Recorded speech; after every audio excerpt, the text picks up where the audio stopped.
मित्रांनो, आज आपण जाणून घेणार आहोत अँकल ब्रॅकियल इंडेक्स या टेस्ट बद्दल. अँकल ब्रॅकियल इंडेक्स म्हणजे पायातील जे रक्ताभिसरण आहे त्याची तपासणी केली जाते.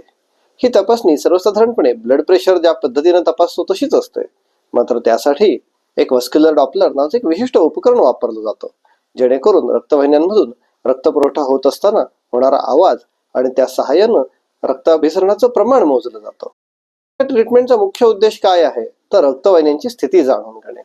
आपल्या पायातल्या रक्तवाहिन्या ज्या हलक्या असतात किंवा लवचिक असतात, पण मधुमेहामुळे साखरेचा थर जमून त्या रक्तवाहिन्या थोड्याशा कठीण होत चाललेल्या असतात. आपल्याला अँकल ब्रॅकियल इंडेक्स या तपासणीद्वारे रक्तवाहिन्यांची स्थिती जाणून घेता येते.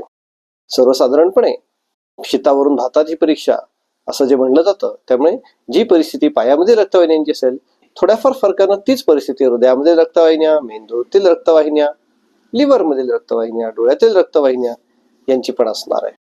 या पद्धतीनं आपण एका ठिकाणच्या रक्तवाहिन्यांची तपासणी करून सर्वसाधारणपणे रक्ताभिसरणाचा किंवा शरीरातील रक्तवाहिन्यांच्या परिस्थितीचा अंदाज घेत असतो. याच प्रकारे डोळ्यांच्या बाहुल्यांचं प्रसरण पाहून डोळ्याचे डॉक्टर सुद्धा डोळ्यामधील छोट्या ज्या सूक्ष्म रक्तवाहिन्या असतात त्यांची स्थिती तपासतात. त्याला फंडोस्कोपी असं म्हणतात. फंडोस्कोपीमध्ये आपल्याला डोळ्याच्या पडद्यावरती थेट रक्तवाहिन्या दिसत असतात. या रक्तवाहिन्या थेट दिसल्यामुळे आपल्याला त्या ज्या सूक्ष्म रक्तवाहिन्या आहेत, मायक्रो व्हेसल्स, त्यांची कंडिशन कळते. या फंडोस्कोपीचा उपयोग मधुमेह आणि ब्लड प्रेशर, हृदयविकार यामध्ये होतो. तशाच पद्धतीनं मोठ्या रक्तवाहिन्यांची स्थिती जाणून घेण्यासाठी आपण अँकल ब्रॅकियल इंडेक्स ही तपासणी करतो. ही तपासणी केल्यानंतर आपल्या पायातील रक्तवाहिन्यांची जी स्थिती कळते, त्या अनुषंगानं होमिओपॅथीमध्ये अनेक उत्तम इलाज उपलब्ध आहेत. पायातील रक्ताभिसरण कमी असेल तर पायाला जखमा होण्याचा, तसंच पायातील न्यूरोपॅथी ज्याच्यासाठी आपण बायोथेर्मोमीटर तपासणी माधव क्लिनिकमध्ये करतो, त्याद्वारे पायातील संवेदनांचा अभ्यास करतो. पायात होणारे चटके, जळजळ ही मधुमेह रुग्णांची कॉमन तक्रार असते. यावरती होमिओपॅथीमध्ये अनेक उत्तम औषधं उपलब्ध आहेत.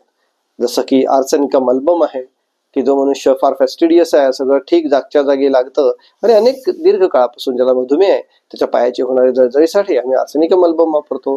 कार्बोव्हेज आहे, जणू काही चटका बसल्यासारख्या कळा असतात. अनेक प्रकारची औषधं आहेत. मुळात आपल्या उपचारांचा उद्देशच आहे की पायाला जखमा होऊन पाय न बऱ्या होणाऱ्या जखमांमुळे जे अम्प्युटेशन करावं लागतं व त्यामुळे जे अपंगत्व येतं, हे अपंगत्व टाळणे हा आपला मुख्य उद्देश आहे. आणि ह्यासाठी आपल्याला जर आपण अँकल ब्रॅकियल इंडेक्स केली आणि त्याचबरोबर बायोथेर्मोमीटर ह्या दोन टेस्ट केल्या, आपल्याला लवकर कळतं की पायाच्या रक्ताभिसरणामध्ये काही दोष असेल, आणि जर दोष असेल तर त्या दोषांचे जर आपण योग्य वेळी होमिओपॅथिक औषधांच्या सहाय्यानं उपचार केले तर आपल्याला पुढे येणारं अपंगत्व टाळता येतं. त्याचबरोबर काही प्रमाणामध्ये जो डायबिटीसमुळे होणारा जो हृदयविकार आहे, हा हृदयविकार सुद्धा होमिओपॅथिक औषधांच्या सहाय्यानं आपण टाळू शकतो किंवा त्याची तीव्रता कमी करू शकतो. त्याचबरोबर पायामधील रक्तवाहिन्या तपासत असताना आपल्याला पायाला एखादी जखम असेल तर लक्षात येते. आपण साधारणपणे माधव क्लिनिकमध्ये पायातील जखमा, त्वचेची परिस्थिती यांचाही अभ्यास करतो. मधुमेही रुग्णांनी त्यांच्या बोटांच्या मधल्या जागा, पायाच्या बोटांच्या मधल्या जागा म्हणजे वेब स्पेसेस बद्दल सावध राहिलं पाहिजे. या वेब स्पेसेस मध्ये जंतू संसर्ग होतो आणि हा जंतू संसर्ग अल्टिमेटली पाय काढण्यापर्यंत जातो. त्यामुळे आपल्या पायाच्या बोटांच्या जागा स्वच्छ ठेवणे, नख काळजीपूर्वक काढणे. आता बरेचदा मधुमेही रुग्ण हे वृद्ध असतात आणि वृद्ध व्यक्ती स्वतःची नख वाकून काढू शकत नाही. अशा वेळी घरातील मुलगा, नातवंड, जे कोणी केअर टेकर आहेत त्यांची जबाबदारी बनते की अशा वृद्ध व्यक्तींची नख जखम होऊ न देता काळजीपूर्वकपणे, सावधानतापूर्वक काढावीत. काही वेळा इनग्रोइंग टोनेल्स असतात, पायाची नख आतमध्ये वाढायला लागतात. त्याचं कारण हे फंगल इन्फेक्शन हे असतं.